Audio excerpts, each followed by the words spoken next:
Welcome on back, everybody, to the All Aussie Rules Footy Podcast. This is episode 39. This will be our round 17 review. Massive weekend of football has just concluded as of an hour ago at time of recording. This obviously will go live Monday morning, as it always does. But some big upsets, some close games, just a really good round of football. So we'll delve into all 9 matches, have a look at it as we always do. Also, don't forget to like, comment, and subscribe whether you're watching this one or listening to it on YouTube or Spotify. All the interactions always help, so thanks for that. Also, don't forget to check out all the social medias. We've got Twitter, Facebook, Instagram, TikTok. We've got the lot. Go check it all out. Plenty of content all over the place. But let's jump straight into our round 17 review with the first game of the weekend. This was Collingwood Essendon, the MCG Friday night football, and as you can see, or maybe you haven't noticed yet, but if you are watching this and not just listening to it, we do have new graphics for post-football, post-games in our reviews. Usually we just had been using the preview clips, and we're just using that as just to talk about the game. I've actually done something this time and added some other stats from the game. So we'll have a quick run through how this game went. Collingwood got out of the blocks early. They led by 15 points at quarter time. Essendon kicked a goal after the siren or right before the siren, I can't remember. But to get within 15 points and kind of make the first quarter look a little bit better for them. Jack Crisp had one of the best, probably 2 minutes 50 of his career, where he kicked 3 goals from 3 clearances. But the next 2 quarters were all one-way traffic, really. Collingwood still led by 8 points at half-time, but the third quarter was an absolute domination by the Bombers, and then they kicked away a little bit again at the start of the fourth, which ended up being just enough of a margin for them to hold on and get the victory by 12 points over Collingwood. Looking at some of the stats, where the game was won and lost, obviously that third quarter was basically the difference. Essendon kicked 4 goals 4 to Collingwood's 0-3, and they just were all over the top of them at that point. Collingwood's forward efficiency was down on their usual performance, and their defensive efficiency was also down. So that's just a sign of where they were at in this game. Meanwhile, the Bombers were pretty much the opposite. Their forward efficiency was hugely improved on their normal rating, and their defensive efficiency was also slightly better than their normal. So, Bombers played better than normal, both forward and defensively, whereas Collingwood probably played worse than normal. Inside 50 differential was only +3 for Essendon, so nothing too major, kind of about where you'd expect with these two teams. Essendon tend to be the team that look after the field position a lot more than Collingwood do.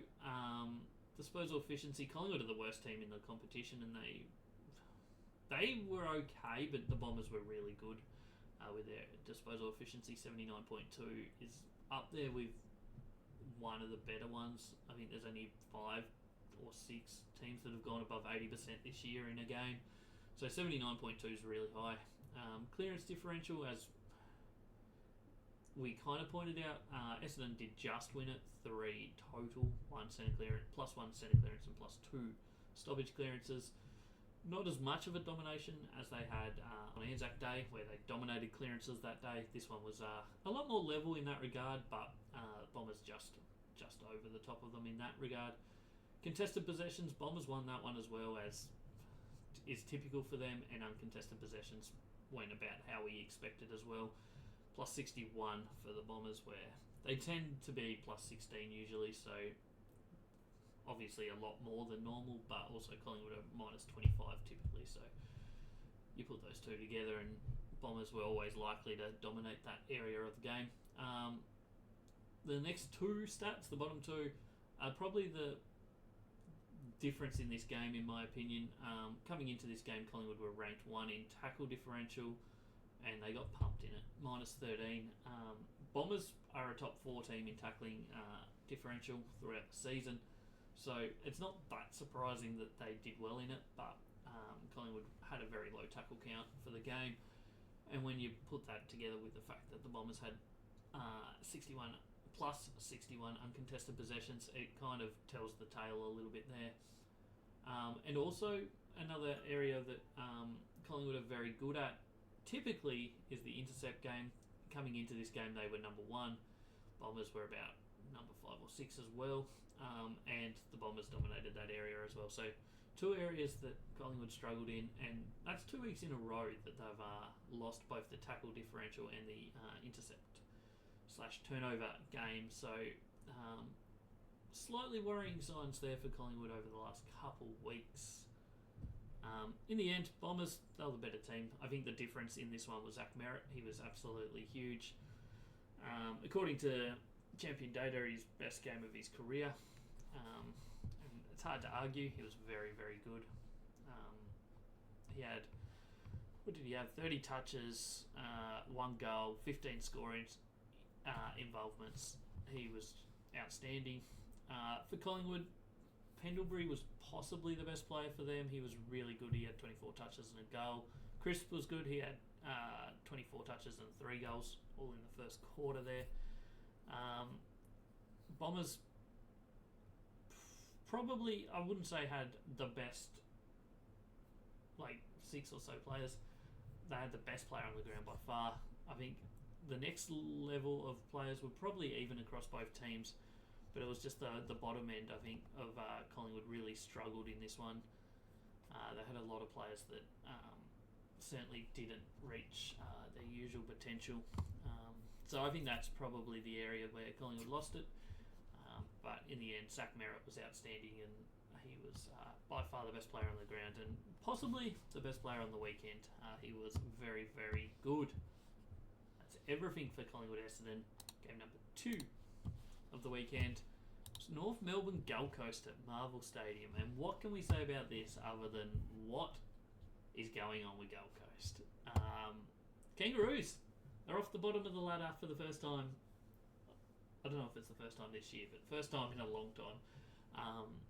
They now got 2 wins from their 16 games. Gold Coast got them early, kicked 5 goals in the first quarter, but then North Melbourne fought their way back in it and kind of led the rest of the way. Ended up winning by 4 points. Gold Coast had their opportunities, but just couldn't convert it. A bit lower scoring than I kind of expected. I thought this might have been North Melbourne 100, Gold Coast 130 odd. But that's not how it turned out. It ended up being pretty low scoring.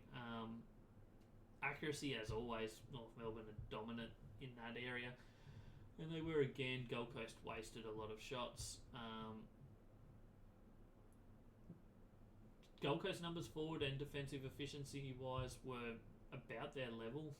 The big difference is probably the fact that North Melbourne's defence was a lot better than normal, conceding shots from just 43.5% of inside 50s, which is really good for them,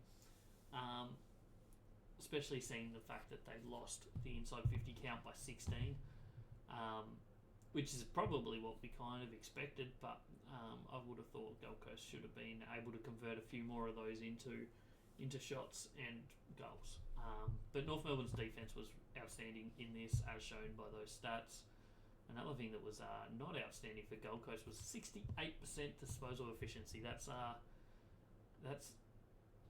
one of the worst for dry weather football of this season from any team, and it's also minus 10.8 on what North Melbourne did. So crazy differential that. North Melbourne dominated clearances plus 16, which was all done in the stoppage clearances, plus 19 they were in that regard. Gold Coast aren't great at stoppage clearances, so I mean, it's not like that's their specialty, but still, North Melbourne dominated them in that regard. Contested possessions were pretty close to level. Gold Coast were plus 4, but uncontested footy is kind of where North Melbourne controlled this game, plus 50. Unexpected, I guess, but they did it, and another sign that Gold Coast just can't play away from their normal home games. It's crazy. I don't understand it, but it is what it is. Kangaroos were a really good tackling team, really good pressure. They have been for the last 4 I think it is. However many it is since they've had their bye. Their tackle pressure since the bye has been a lot better than what it was in the first half of the season. So a much improved North Melbourne going around at the moment, and they get their second win of the year, and they get off the bottom of the ladder. Life's good in Kangaroo Land. Gold Coast, while it's possible they still make finals, I think this might be the pin in them. They need to win away games. They can't make finals unless they win at least 2 away games, really. They definitely would have to win 1, maybe 2. And at the moment, you just don't know where that's going to come. If they can't beat North Melbourne at Marvel, that's probably as good a chance as an away win you're going to get all year. So, tough to see Gold Coast making finals from here. Looking at some of the best players, Sheasel was outstanding. McKercher had a lot of the ball. I don't know if he was overly effective all the time, but he had a lot of the ball, so he was decent. I think Tom Powers probably maybe their most underrated player in their midfield halfback kind of role. He's been very, very good this year, I think. Luke Davis-Unaki was good. Tristan Zeri was great in the ruck. For Gold Coast, they had Noah Anderson had plenty of it again. He had 30 touches. Pretty low disposal efficiency rate though. He was 43.3. Ned Moyle was good in ruck, replacing Jared Witts, but not good enough.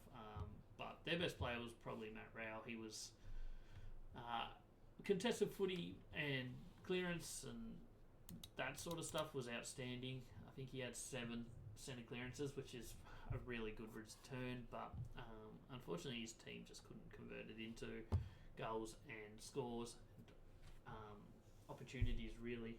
So not terrible from them, but at the end of the day they lost the match, and their season, while having some good highs, have had some bad lows as well. So not outstanding for Gold Coast there. We'll jump on to game number 3 of the weekend. It was on at the exact same time over at Adelaide Oval. We had Port Adelaide hosting the Doggies. And Port Adelaide controlled it from the start. Kicked 5 goals to 0 in the first quarter. They then kicked 5 goals to 3 in the second quarter to be up by 44 points at half time. Second half was a bit of a stalemate. Port Adelaide did end up winning both of the last 2 quarters as well, I think, and ended up winning comfortably by 48 points. No, they lost the last quarter, sorry, but still cruised to an easy victory. Doggies looked pretty average in this. Port Adelaide looked really good. It's crazy because 2 weeks ago everyone was calling for Ken Hinkley's head, and then they've gone and won 2 games in a row, and all of a sudden finals is back on. As with a couple other teams that had been struggling, their seasons still got a bit of life.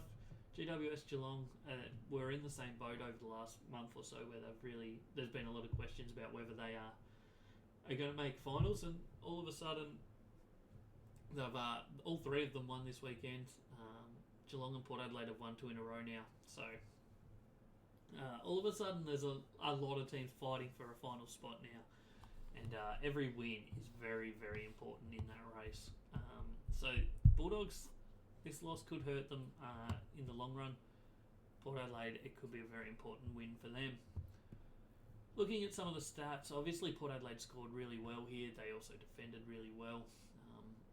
102 to 54 is a good return. Main area here, Port Adelaide's forward efficiency was outstanding, plus 60% when they usually go about 53. But also their defensive efficiency, Bulldogs could not get a shot. Inside 50s they had plenty of.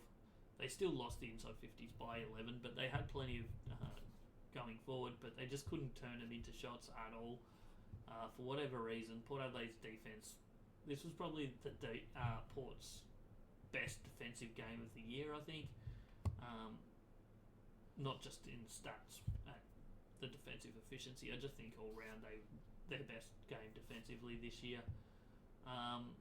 As I said, plus 11 inside 50s for Port Adelaide. So they dominated getting the ball up there, and then once they got it into the 50, they also were getting a lot of shots and probably could have won by more, really. Disposal efficiency, Bulldogs are typically a lot better than Port Adelaide. They did beat them slightly here in that regard, but not by much. Clearance differential, both teams coming into this game were very similar. The Doggies did win it. Stoppage clearances +4, whereas Port Adelaide were +2 in centre clearances, but pretty close across the board there. Contested footy went the way of Port Adelaide, which is not their strong suit, so a really, really good performance from them to win contested footy. Not something that they do too often. That was led by Rose and Ollie Wines, who combined for 26 contested disposals. Tackle differential +16 for the Doggies, but they were just chasing the Port Adelaide team the whole day. And the intercept game, massively dominated by Port Adelaide. Once again, not a strong suit of theirs typically, but they really controlled that area in this one. All their defenders did really well. Cirque Thatcher had 8 intercept possessions, as did Alir. Lockie Jones had 6. Bergman had 6. So they just were really good in that regard. And yeah, it really shows what happens when they bring their best football. They get a comfortable win at Adelaide Oval. So they'll be stoked with that. Looking at some of the best players from this game, Zach Butters and Rose were clearly the two outstanding ones. Butters had 33 touches, a goal, 8 score involvements. Rose had 36 touches, 1 goal, 1 goal assist. So both of them massive games. For the Bulldogs, Liberatore was good. Treloar had plenty of it. Tim English was okay. Kicked a couple goals. But at the end of the day, Port Adelaide were the much better team on pretty much across the board. Horn Francis had 20 touches and 3 goals, so he was very good as well. Bont, he was okay, but he won't be getting votes in this game, I wouldn't imagine. He had 21 touches and 2 goals, so he was very good still, but not quite at his usual standard. Next up, that is the end of the Saturday afternoon games. We've got a Saturday evening Arvo game. This was Geelong Hawthorn at the Cattery. Big game for both teams. Obviously, Geelong got the win last week over the Bombers to kind of resurrect their season after it was faltering a bit. Hawthorn, they had been flying up until this game, and then Geelong came out and just dominated it from the start. 4 goals to 1 in the first quarter. Could have been a lot more. I think Geelong kicked 4 points, maybe 5 before they kicked a goal. But from that point on, they kicked straight. But it was just that opening 5 minutes where they didn't. Half time, it was 61 to 27, and almost was over by that point. And in the end, it was. Hawthorn didn't even make it to 61 for the game. Geelong won by 51 points, and overall were the better team on the day across the board. Really good return for the Cats. Offensively, really good. Defensively, where is an area that they kind of struggle. So to keep Hawthorn down to 59 points for the match was a really good return for that regard. Goal kicking was probably the thing that Geelong struggled with in this game. They 44% of their shots at goal ended up being a goal. So they had plenty of shots, they just weren't quite converting as many as they would have liked. Forward efficiency wise, Geelong was really, really good, and defensively efficient as well. So as it tends to be, the team that does better both forward and defensively is going to win the games most often.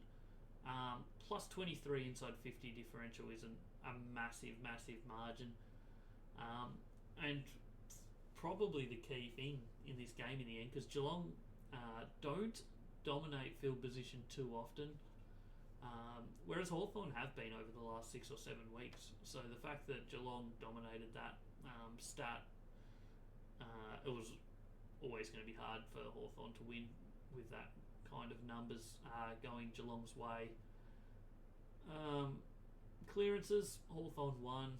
No real surprise. Geelong clearance-wise are, I'm not going to say rubbish, but they're certainly not in the top 15 teams. I don't think in clearances they do struggle in that area a little bit. Contested footy went the way of Geelong once again. Surprising because they don't win contested football all that often. Hawthorn have. That's the probably Hawthorn's best area since they've turned their form around after like round 6 when they started winning. Has been their contested football. So the fact that they lost contested footy in this one is probably a sign why they lost. Warple was good. He led the game in contested possessions with 16, but other than that, Geelong just, as a team, did really well in contested footy across the board, whereas Hawthorn had Warple and Will Day and a couple others that got 9, but other than that, a lot of players just weren't getting enough contested footy. Uncontested footy also went the way of Geelong, plus 32 on the day, which once again, not an area that they dominate too often. It's also not an area that Hawthorn dominate too much in uncontested footy, so I don't think it meant too much in that regard here. Tackle differential went the way of Geelong by 3. Probably not too surprising. Hawthorn's tackle numbers are never that high.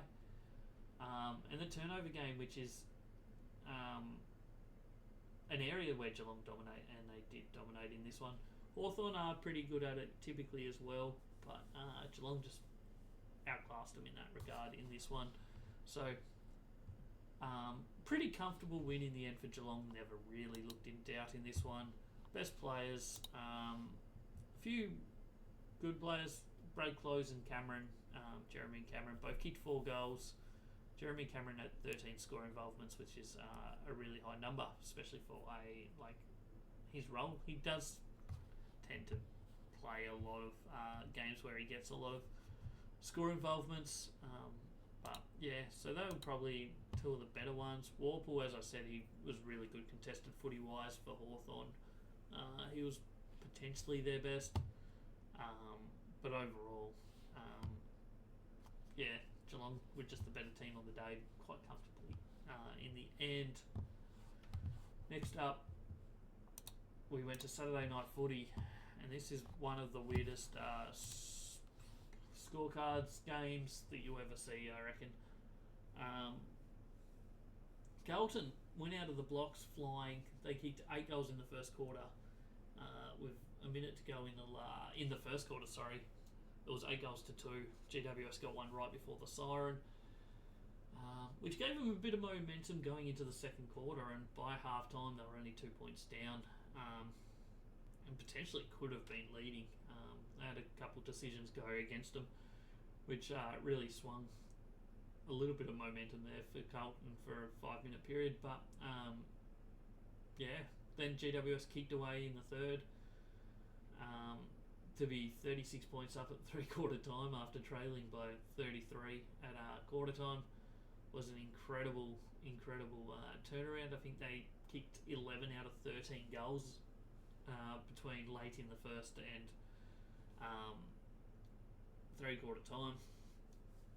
But then, just before 3/4 time, sorry. But Carlton, they didn't give up. They came back late, but couldn't quite get there. Lost by 12 points in the end. GWS get a much needed win for them. Carlton, it's not the end of the world for them, but yeah, it's a loss nonetheless. First, we'll have a look at GWS, and then we'll have a look at Carlton, because I have a couple thoughts about Carlton. Obviously, offensively, GWS were great. Defensively, neither team really was great in this one. Accuracy for both teams was really good, so the key reason. Both teams are pretty good accurate kicks at goal typically, so not anything too surprising there. Forward and defensive efficiency were pretty similar across the board for both teams. Both teams slightly down offensively on their normal, whereas defensively, Carlton were probably better in that regard, but still, they just gave up too many inside 50s at the end of the day, which GWS won the inside 50 count by 10, which is quite a big margin. GWS are not a team that dominate field position all that much. They've done it a couple times this year, but typically overall they lose it. Whereas Carlton are a 50-50 team in that regard, but got smacked in it here. Key reason probably why they ended up going down. Clearances went to Carlton by 3, which were all stoppage clearances. You'd expect them to win clearances against GWS, to be honest. Contested footy went the way of GWS, which Carlton are one of the better contested footy teams, so a little bit surprising there. Uncontested footy went massively to GWS. They are a much more uncontested football team than most. But Carlton are also a team that gets plenty of uncontested footy, so I think without looking at the stats, that would be the first time, the most that Carlton have lost the uncontested footy by this year, and I reckon it would be by a comfortable margin. If I'm being honest, I'll just quickly get it up while I'm here because it won't take me long. I have it all here. So uncontested footy, by far the most I've lost it by. The only other time that it's gone close was when they lost it by 58 to Essendon just before the bye. So yeah, massively their worst game in that regard for the year. Tackle differential plus 17 for GWS as well, so they were really good in that regard, and they also won the intercept/turnover game. So GWS overall won massive chunks of the stat categories, and in the end probably should have won by more. That last quarter though, Carlton came back a bit, and obviously Carlton dominated the first quarter, so it was a weird worm for the match. It was a weird just a weird game all round really. Carlton dominated the start and the finish, and throughout the middle GWS absolutely tore them to pieces. Just a couple quick words on Carlton. I've been mentioning it week in, week out, but I'll keep mentioning it until they tidy it up, I guess. Offensively, they are good enough, well and truly good enough to win a premiership this year. I don't think they can with the way they currently defend. They need to find a way to stop teams scoring, because at the moment they're really struggling with that. They conceded 116 here today, which is probably too much when you think about it, but typically they've been conceding quite a lot most weeks. It just seems to be the way they're going. What are they averaging? Like before this game they were averaging 84.2 points against, so that's gone up again on that, which if they want to be winning finals footy, they probably need to find a way to be able to stop teams from scoring, in my opinion. Maybe their offense will be just good enough, but the way their defense currently goes, some teams are going to really take advantage of that, I think. So that's that one. There was another Saturday night game. This was a Fremantle. Oh, actually, before we jump onto that one, sorry, I've gone too early. I went too early. We'll talk about some of the best players. For Carlton, Paddy Cripps was huge again. He had 33 touches, a couple goals. He was really good. Tom De Koning is in some good form. He obviously missed last week, but his last 2 games have been really good. For GWS, Jesse Hogan was the standout up forward. He kicked 5 goals. When he's on, GWS are on. It's pretty simple in that regard. Other than that, it was pretty even across the board, if I'm to be honest, for GWS. They had a lot of players that did really well across the board. So yeah, plenty of contributors for GWS. Now, this time we'll go on to the next game. Fremantle-Richmond. This was over at Optus Stadium on Saturday night. It kind of went as we'd kind of expect. Fremantle didn't do anything outstanding. They got the job done though. They win by 51 points. They scored really well. Once again, their defense was outstanding, as it is pretty much every week. It's really, really good. Richmond kicked poorly in front of goal. Obviously, they kicked 7 goals from 21 shots, which is not outstanding. It's really quite poor, actually, but it is what it is. Forward efficiency, both teams are slightly down on their normal output, whereas defensively, both teams probably outperformed their normal efforts. Fremantle dominated inside 50 count by 14. Kind of expect that against Richmond. Richmond give up a lot of inside 50s, so nothing too surprising there. Clearances, this is the surprising fact of the day. The number one clearance team in the AFL got beaten in clearances by Richmond. Lost the centre clearances by 2. No. Fremantle won the centre clearances by 2, and lost the stoppage clearances by 8. Best clearance team in the game got shown up by Richmond in there. Not that it affected the game, so it's no major concern, but just a random thing that's happened here. Contested footy also won by Richmond, which they have not won contested footy too many times this year. I could give you an exact number, but it's not going to be pretty for Richmond. But they won it this time, so that's a decent effort. So they've won. This was the 5th time from 16 games that they've won. No, it's not. Sorry, it's the 4th time from 16 games that they've won contested footy, and the first time since round 3 against Sydney that they won the contested footy. So that's a positive sign, I guess, for Richmond. Not an area that they've been good at this year, but they did okay here. Uncontested footy, Fremantle dominated that area. Well, not dominated, but certainly controlled it well enough. Tackles, as you'd expect, Fremantle typically are a better tackling team, and they showed that here. And intercept team, both teams not great at it, and that kind of showed here with a dead level intercept to turnover ratio. So that's this game. It was not the most exciting game of all time. Fremantle kind of controlled it most of the way. It wasn't any outstanding patch. It was just consistent throughout the game. They kicked away and just kept kicking away a little bit. So they won it by 51 points, as we said. Best players. I've got the yawns for some reason. Josh Tracy kicked 5. He was outstanding from the start. Shai Bolton kicked 4 out of Richmond's 7. And I think at one stage he had 4 out of their first 5. He was really good for Richmond.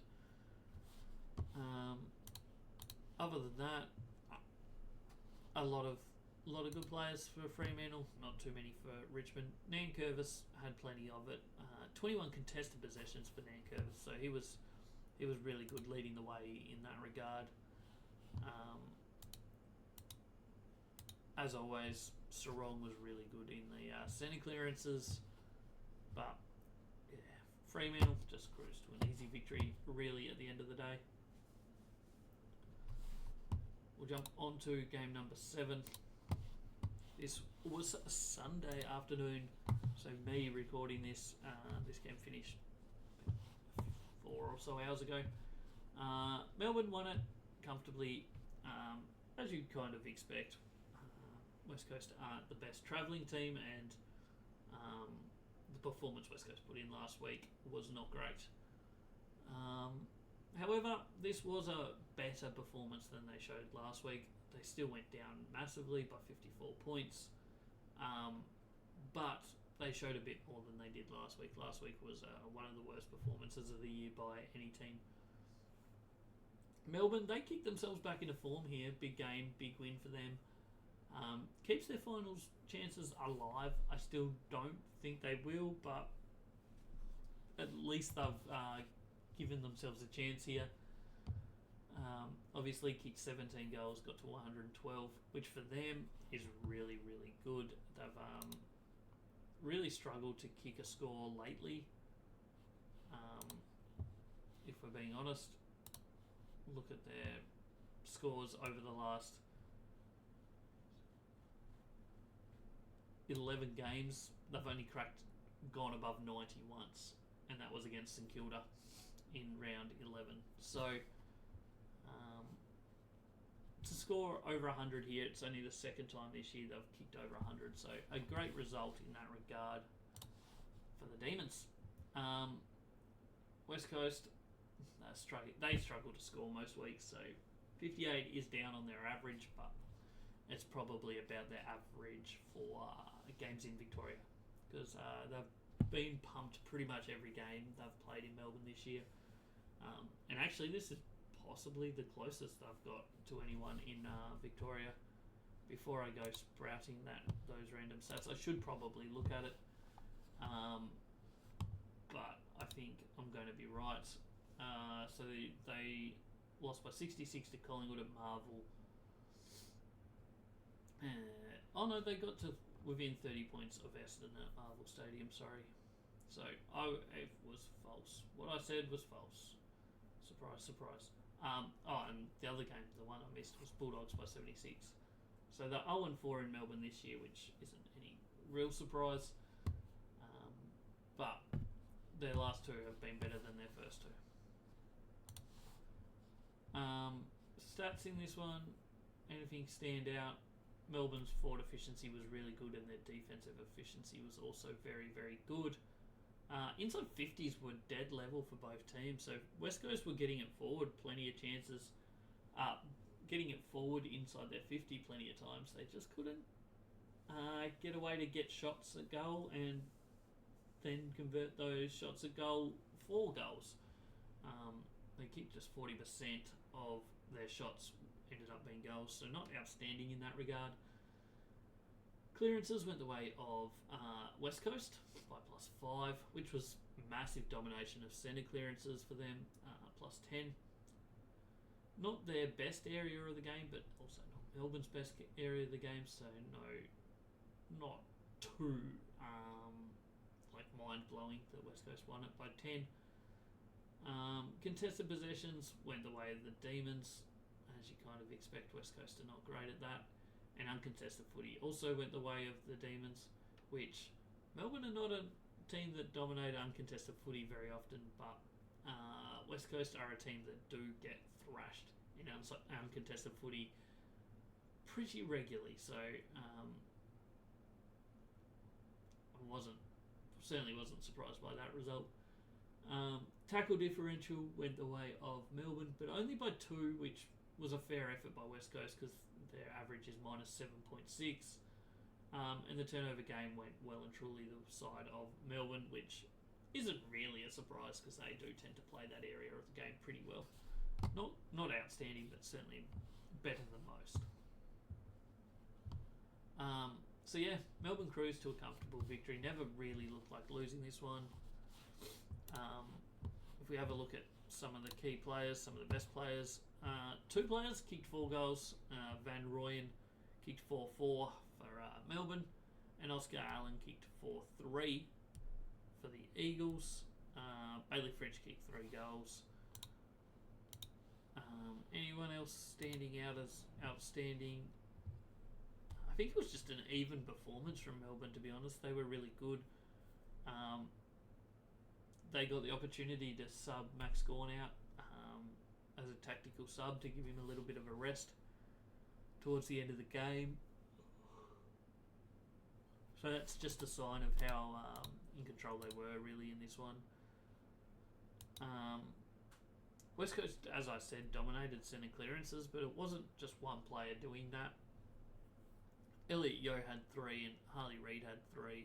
Liam Ryan and Tim Kelly had 2 each. But then they had a lot of players just get 1. So they shared it around the centre clearance but that was really good from them all across the board. Yeah, overall, Melbourne consistent team effort were really good, and Melbourne not the same. West Coast not the same can be said because they weren't terrible, but yeah, wasn't outstanding from them. Game number 8 of the round. This might be the biggest upset of the year so far. Certainly up there. Sydney go down to St Kilda by 2 points. Second week in a row that Sydney have lost by less than a kick. And also the second week in a row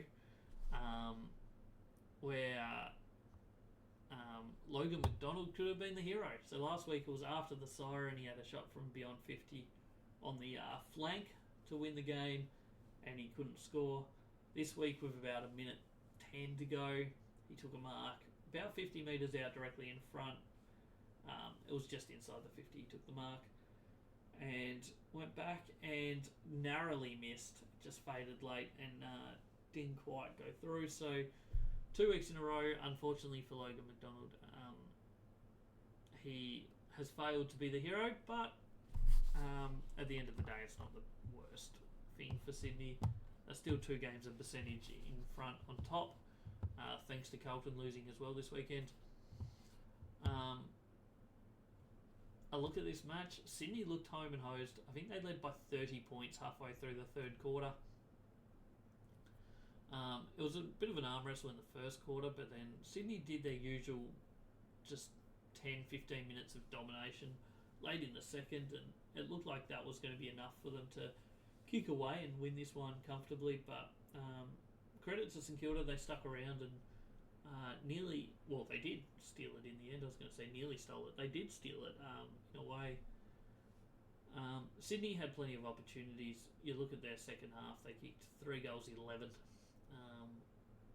You kick that poorly in front of goal, you're not going to win too often. Their accuracy was 36%. So they had plenty of opportunities in this game, they just wasted them.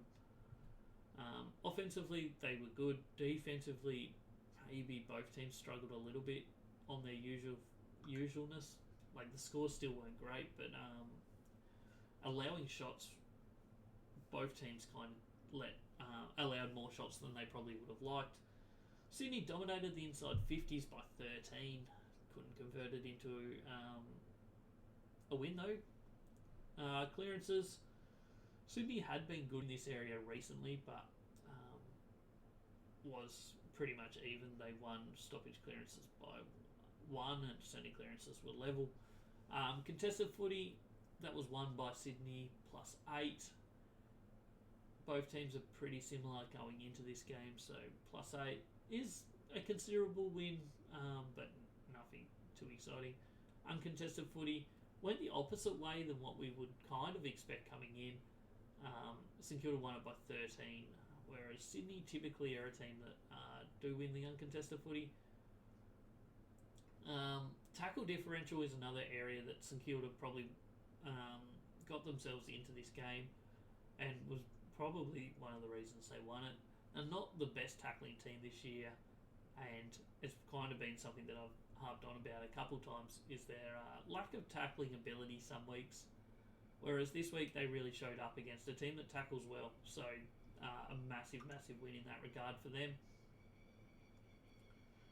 And the intercept turnover game, nothing too exciting to write home about in that regard. Best players. I think Sydney had the best players on the ground. They just wasted their opportunities in the end. Plenty of ball winners for St Kilda, but a lot of uncontested ball winners for them. Heaney had 24 touches, 2 goals. He was good. Back to his best out there today. Chad Warner was good. For St Kilda, Rowan Marshall did well in the ruck. Jack Steele had plenty of it. He had 28 touches. Just overall, St Kilda should be reasonably happy with that. As I kind of mentioned in my review on TikTok. I do a review after each match. You'd have mixed feelings as a St Kilda supporter, wouldn't you? Because they do this. They come out and, granted, they probably weren't the best team on the day, but they got the 4 points. They beat Sydney, the top team, but then they go out other weeks and they're not in finals contention. They've beaten Sydney in round 17, and they're not in finals contention. It blows your mind. They played finals last year, and they're not going to this year, even though they don't have the toughest run home. They get lots of games at Marvel. I think they only leave Marvel once for the rest of the year. So, a season of what could have been for them. They beat Collingwood in round 2, and things were looking really good for them, and then they followed it up with a loss to Essendon the next week. I don't know what to say about St Kilda, but they got the 4 points here, so well done to them. Take the points, I guess. Maybe fill yourselves with some belief for next year. Final game of the round was Brisbane Adelaide. It only just finished about half an hour before I started filming this. So I haven't fully finished the wrap up of this game completely, but stats are in, and as you can see, Lions won it by 11 points. Not the most convincing win of all time. They controlled the game the whole way. They never really looked like they were going to lose this one, but they certainly didn't win it by much in the end. Adelaide kept coming and nearly stole it. A key reason for that is probably the accuracy. Brisbane wasted a lot of shots on goal, which has probably been a bit of a thorn in their side this year, and it kind of showed again here. Whereas Adelaide kicked really straight. Kicked their 13 goals from about 20 shots. Forward efficiency, Brisbane were really good here, and defensive efficiency, they were really, really good as well. So a really good game for Brisbane at creating chances. Adelaide, not so much. They struggled in both regards. Inside 50s went +7 to Brisbane. Solid return there, but you kind of expect that from Brisbane. The way they've played all year is dominate field position. Clearances also went the way of Brisbane, +3, which you kind of expect again. Probably expected it to be a little bit more in the favour of Brisbane this week. Contested footy went the way of Adelaide somehow. They don't win contested footy too often, but they did here against Brisbane, who are typically pretty good at contested football. Brisbane had the best two on the ground in terms of contested footy with Lachie Neale and Josh Dunkley, but then outside of that, it was all Adelaide players, really. What else have we got? Uncontested footy went +12 to Brisbane. Both teams are typically reasonably good at winning uncontested footy, but it went the way of Brisbane in this one. Tackle differential, this was Adelaide's best performance in that regard this year. I should probably look at the stats if I'm going to make a call like that, but I think it's safe to say they wouldn't have won the tackle count by 20 too often, if at all, this year. Where are we? Tackles. Comfortably their best. Their previous best was a +13 against Sydney 3 weeks ago. They have been beaten by 20 in tackles this season, but they have certainly not won it by 20. So a good return there by a team that doesn't dominate tackles, but Brisbane also are pretty average in the tackle game. It's not how they play footy, really. Intercepts went the way of the Lions, as you kind of expect the way they do play. So that was a good performance from Brisbane. Wasn't outstanding. They should have won by a lot more than they did. But at the end of the day, they get the 4 points. And if a few results go their way over the next week or the next 2 weeks, it's possible that they'll be in the top 4 after round 19. They would have to beat Sydney up at the Gabba, but I certainly wouldn't write that off as the loss just yet. So Brisbane, things are going well. Adelaide, their season was already over. It's fully over now, but just a season of what could have been. A lot of people, including myself, had high hopes for Adelaide this year, and they just have not delivered anywhere near often enough. Best players, Lachie Neale was outstanding. He's back to his absolute best. He had 36 touches, 18 of those contested. He kicked 3 goals, 1 goal assist. When he is on, he is outstanding. Other good players, Dunkley's been in some fine form. He had 35 touches and a goal here. Adelaide, Isaac Rankin was solid. He kicked 2 goals. Ben Keys kicked 4 goals, so he was good. But in the end, Adelaide just not quite as polished and around the ball, I'd say, as Brisbane were in this one. So that's the 9 games of football from the weekend. We will now finish this episode with a quick look at how my tips went. I don't want to look at it because I know they went poorly. But we will have a quick look. But while I'm getting that up, there's going to be some extra bonus videos on YouTube this week, so get ready to check them out. Not 100% official what the videos are going to be. I have at least 2 plans, so provided they work out, they'll be going on the channel over the next few days, so check them out. Maybe one for the Bomber fans, and maybe also one for Gold Coast fans, but we'll see what happens with that. There's my tips from the weekend, and she was a stinker. So we lost the first one. Collingwood I went with by a point. They lost by 12. Then I went Gold Coast by 28, and they lost by a kick, or less than a kick, to North Melbourne. I then went with the Doggies by 8, and they got absolutely pumped by 50 points. I then went Hawthorn, which was my, what I thought was my risky pick. And, that failed dismally, as Geelong won it comfortably by 50-odd points. I got GWS right somehow. I'd said by 6, they won by 12 or 14 or something. Got Fremantle pretty much smack bang. That was within 10 points of being correct. Melbourne beat West Coast by a bit more than I predicted, but still got that one right.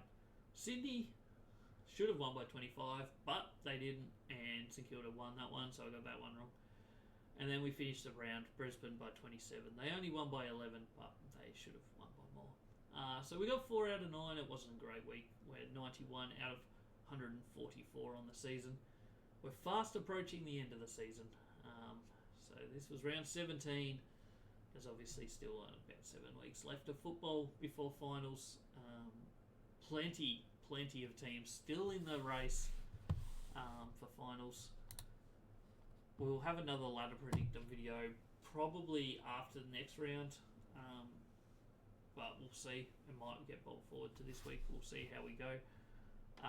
But yeah, there's plenty of teams in the finals race still. Technically down to probably 13th are still a chance. Hawthorn in 13th are just 1 game and percentage outside the top 8 at the moment. St Kilda are in 14th, too far back. They're 3 wins out of the 8. They would need a minor miracle to make it from there. But all of a sudden it's looking very, very tight from basically 3rd on the ladder down to 13th. There is only 2.5 games in between those teams. Every game is very, very important at the moment, but especially the ones where you're playing other teams in that range. So teams that have that this weekend, Fremantle Hawthorn down in Launceston, that'll be a massive game. Essendon Melbourne, both teams need a win there. Geelong Collingwood, both teams will be wanting that one. Port Adelaide Gold Coast, up on the Gold Coast, will be a huge game.